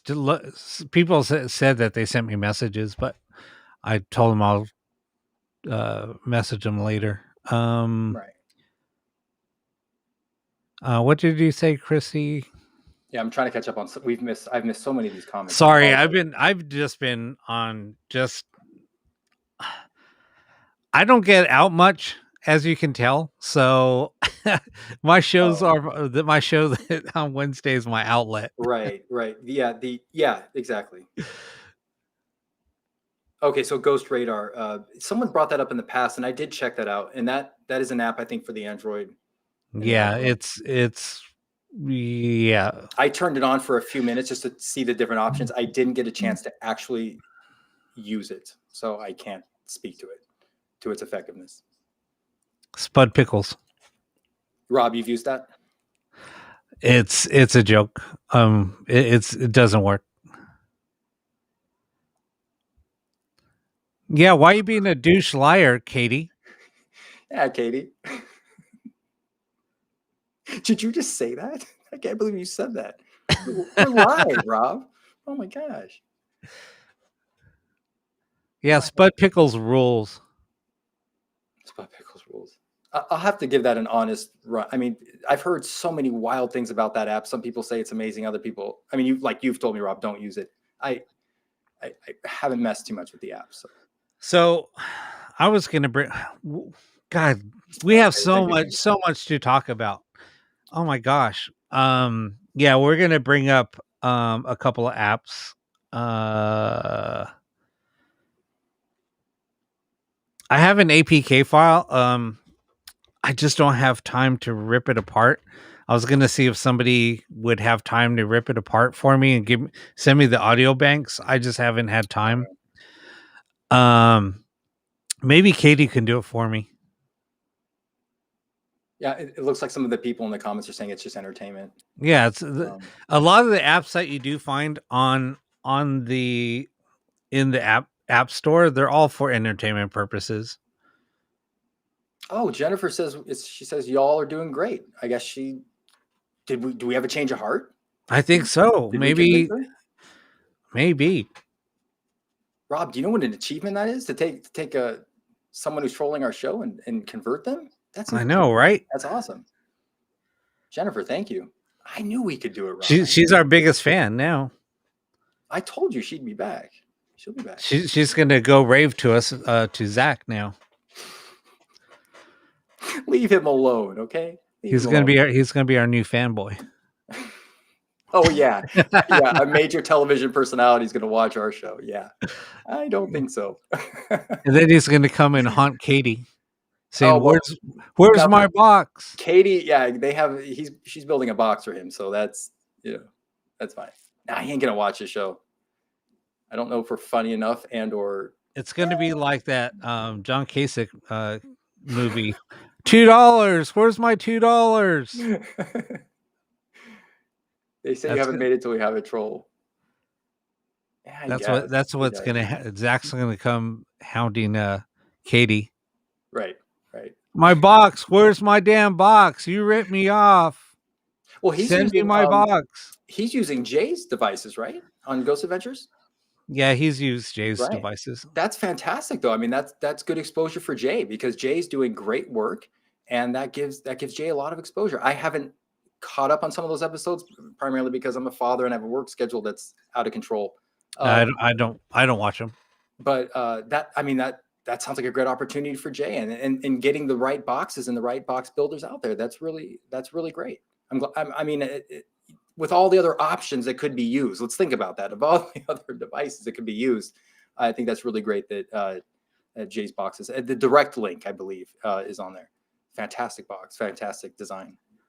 You know what? The other thing is I was gonna build an Ovulus. I mean, the Ovulus is so easy to build. Really, Katie, you need. Why don't you build an Ovulus? I just don't have time. But I know that they're so easy, and I know you can get the parts from. You know where you can get the parts from, Katie. I'm not going to just throw a bunch of names out there, but you already have? Cool. Yeah, Katie's working with phonetical generators, I believe, and I think Frank Sumption worked with some robotic voices, and some of the boxes had a phonetic generator type chip. I could be misspeaking there, but something to that effect. Man, Katie and Steve are working on everything. It's incredible. Already have the code written. Very cool, Katie. Katie, we definitely. I think, like you said, we'll stagger you and Steve and Bruce. Maybe Rich will want to get on the show. I don't know if Rich Georgina would want to join the show. That would be really cool. But we'll see. We'll see. And it'll give us a chance to get on the show, and then I can kind of just kick back and relax and enjoy the guests, because they have incredible information, incredible stories and information. Yeah, because I know that I have the boards for the Ovulus, and the thermal boards. I just never, and I know I have a couple of screens, but I just never. I was started looking into writing the code, and I'm like, you know what? I just don't have time. Bill's not making them anymore? No. No. And I know a lot of people. I know if we would build a couple, and just show people how to build them, I think that it would go over. Can you? Is there a patent? I don't know what business legal. I mean, can we rebuild one? And I mean, I guess. Well, you're not copying his same schematics. You're using something else. Okay, so I wasn't sure how closely related the product would be. I don't know. Yeah. Because he seems business savvy in terms of protecting his. Well, I mean, yeah, I mean, you can't really call it an Ovulus, but then you're not writing the code. You're not copying the code. Right. So. Right. You're not breaking any copy patents unless you copy his circuit board. Right. No, that's true. Okay. You should then get on it, dude. What do you? I don't have time. I got to, I'm running 2 shows. I have to start building boxes, and that's just one more thing that I don't have time for. I mean, okay. Thank you for venting that, but get on it, man. I mean, you've already got a great ghost box, and you could supplement with these types of devices. I mean, I know you know how to do this stuff. Yeah, get on that, dude. I don't want to hear excuses. I don't care. I'll sick the trolls on you. We have trolls now, and I'll sick them on you. But see, look, it's like what Katie said. The ratio. It's just all it is a freaking word generator. That's basic. I mean, because so what it does is it randomly generates words, right? So with the thermal base, so any temperature fluctuation is going to set it off to bring up a word. And supposedly, and I never found this to be true. No. I'm not saying that. I'm not ragging about it. I'm just talking about, but see, Bill's is EMF triggered, which is not true, because I got a EMF pump, and I put it right next to the Ovilus, and it wasn't putting out anything. But anyway, that's all I'm saying is his was That's all. supposedly EMF EMF generated, but it didn't that's not true. It never worked that way. Are we sure about that? Well, maybe microwaves. Maybe it just didn't. Maybe it just wasn't set off by an EMF pump, but whatever. Maybe it had to be. Maybe it was radio frequency generated or set off. We're just guessing. I don't know. I don't know. I had a couple and turned around, gave one away, and then the other one I sold. But see, that's me. I gave away so much equipment. Whatever. Look, I'm giving away another ghost box soon. Yeah, that's incredible. We got to start with the giveaway. I mean, let's walk the walk, talk the talk, and we talk about Frank Sumption and the integrity and how he gave the boxes away because he wanted to encourage the research. We're going to do the same thing. Yeah, and we're going to start with the ink box, and we'll move forward and we'll figure out how that works. But we definitely want to bring that attention, and if that's how it has to happen, that's how. Rob, it's close to 10 o'clock here. I think I'm done. What I meant to say is it's going to bring us closer to the theme of what this all started as in terms of the ITC community and the research is about getting the information out there, getting the radios out there to maybe someone who doesn't have one or would like a boutique box or something that KD builds. And he's an amazing craftsman, or he's amazing at his craft. So we got to get. I'll send it to Katie. Yeah. Oh, that'll be interesting. But yeah, we'll go through the giveaway process. Probably next show we should probably. Oh, I think you set a date, Rob. We have all that set up for the giveaway, so we'll do some house cleaning next time. We'll go through the giveaway. You know what we're gonna do. Well, I've given away. I don't know how many boxes. I've given away a couple of boxes already. Yeah. I've given away a few things. I'm gonna give away this other box. We'll just keep on giving stuff away. Anyway. Yeah. And you guys let us know. Rob and I have work schedules, family life, but if there's a lot of people on the East Coast or in different time zones, maybe this show works at a better time for you. I don't know, Rob. Maybe you don't want me to say this, but it seems like a lot of people are hanging in there late. We need to maybe rearrange that somehow or figure out where our audience is kind of located. We did decide. I mean, we did talk about maybe doing the show at 5 o'clock Pacific time. Oh man. Yeah. So I don't know. We're thinking about it. So okay. We'll try and figure out a solution for. Yeah, we're trying to get on earlier. I want to get on about 8 o'clock Eastern, or 9 o'clock Eastern. One of those times. Okay. I don't know. We'll figure it out. We'll figure out on what day of the right. Yeah. Well, by 1 hour, we'll definitely look into that, Katie, because it does appear like where we live, no one cares about us. So we'll cater to the East Coast and other time zones. Yeah, and on my 3 a.m. shows on Saturday, well, they're 11:45 Pacific, 2:45 a.m. Eastern, and I have a huge. I mean, my shows do get pretty. I do get a large viewing, but a lot of people are in the UK, and Australia, Netherlands, so a lot of places in Europe. Right. But anyway. Yeah, Stephanie says she got a reading from Ayana, and she says she credits this podcast because that's how I discovered her. Yeah, she's incredibly talented. She was very accurate about my personal life. I couldn't believe it in terms of the accuracy. So I'm glad we helped you make that connection. That's very cool. And Katie says we dig you. I'd like to wake up earlier, and I'm off kilter. Yeah, we're sorry. We'll figure this out because it looks like the majority of our audience is in a different time zone. So we will have to adjust. You guys don't have to. We'll figure that out. Yeah, we'll make it work for everybody. Yeah, I can quit my job. That's fine. We could do. I'll have like 2 weeks left to do the podcast before you don't hear from me again. But I know, we'll make it work. And I start work at 7 a.m., but luckily I don't have to commute. Yeah. I'm in my work studio also, so Right. I just get up and come and sit in the same chair. So, right.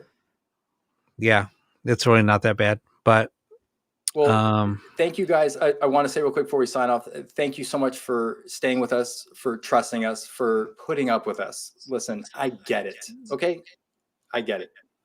Rob and I get it. I'm the biggest smartass thank you for that you'll ever meet. So, and I'm straight up. I'm very honest. But I like to have fun. Yeah, sometimes I say things that I don't really mean, like what I said about Bruce, or but you know what I mean. It's nothing bad about that. It's just the way that the device was used. It was nothing demeaning towards anybody. It's just on how the application it was used for. That's all. Still trying to save yourself, right? No, I mean, but no, it's not that. I know. It's because people try to use things in an application that it wasn't meant to be used for. Right. If you wanted to use something in that type of application, think about your design and don't say you're an electrical engineer when you're not, because you would know, or even an audio engineer, because you would know that that's not going to work. The end result isn't going to be, it's not going to be clear audio. Right. It was transparent. Yeah, it was kind of bad. But at any rate, guys, thanks for trusting us. Thanks for hanging out with us. Please join us again. We're going to be going over future Ghost Box Legends.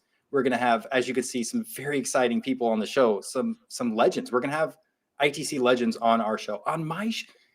Wow, Rob, we're going to have ITC legends on our show. I am so excited. I know, right? So excited. This is it. This show. Oh my gosh, I am so excited. So please stay tuned. Please stay with us. Thank you so much for letting me ramble tonight. And I get it. I know. Oh, and thanks for letting me rant or enrage. But you know, I just, it's just my passion. And when people shit on your hobby, or try to look for easy ways out on your hobby, everybody gets defensive. So I'm just saying where I'm coming from. Right. And but you know what? It is what it is. Like I say, I say things.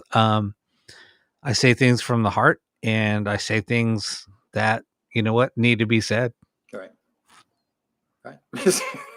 Katie says you're having your man period. On that note, I'm having my man period. It's all because of you. On that note, Katie. Guys, thank you so much. Thank you so much. You keep on like peeping in. You can't let us go. You had to bring in a troll. Guys, I'm trying to close the show, and Rob keeps talking. Wait, we have some. Trying to close the we show. have somebody. Good night, everyone. We have somebody that wants to say goodbye. Good night.